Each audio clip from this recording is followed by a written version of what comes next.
There is something kind of poignant about it, though, Niall. We've had so many great nights watching these two men, and as I said before, we don't know how many more we're going to get. Yeah, it's a real treat. I mean, what they've offered up over the years has been incredible. It's stuff that you hardly even dare to dream about.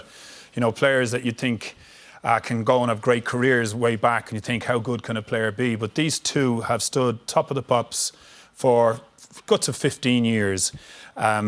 We consistently question them. Will they keep going? Can they keep doing it? And they have done. And I think it's a real treat for younger people, especially, who mightn't understand how vast these players have made the game of football. The world loves football, you know, and not in chief, it's a great game, but in chief to the way these guys have played and the skill levels they've shown, the goals that they have scored at the top level, time and time again, shown that they were a step above always, and they excite, they thrill.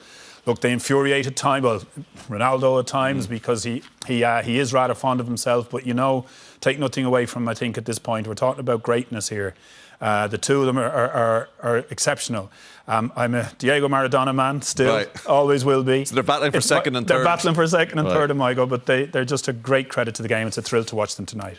Damien, Ronald Koeman's comments in the press conference yesterday says, look, enough of this, debating about who's better, which happens, online. Their various camps start throwing stats at each other. Just enjoy them while we still can. But was it that very sort of competition between the two of them that drove each other on, almost? Absolutely. I think the Ballon d'Or was a big prize. And when one got it and the other one raced ahead and got a couple more, I think they spurred each other on. And I don't think one would have been as good as what he was without the other.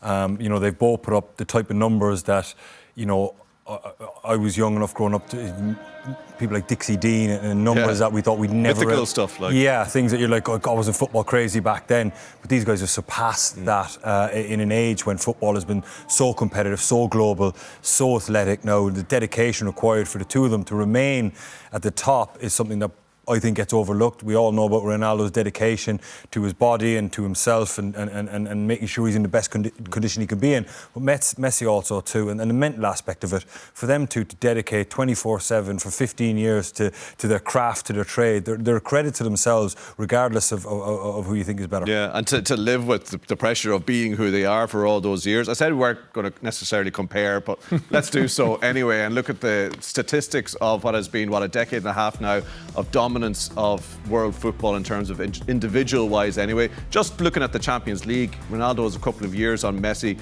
played a few more games, but rules the roost in terms of goals scored, 132 to Messi's 118, and he's got 5 titles, 1 with United and 4 with Real.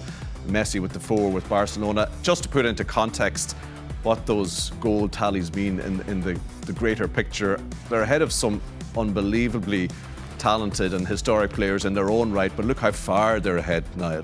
Messi 118, Raul's next on 71. It's quite incredible, and for all the brilliance and the magic moments, goals are what decide everything, and that's why the strikers are always the bigger names, they always get the glory, but these guys have just brought it to a whole new level. And to be doing it at the same time, I think, has been a great thrill for the watching public. We talk about the Champions League, the new era. We used to have the European Cup, and the Champions League came along, and these two guys have probably been the biggest exponent of making it such a worldwide event and such a big competition, the glorious competition that we have. And other players try and emulate them, and others want to be on that stage. These guys have brought the game along.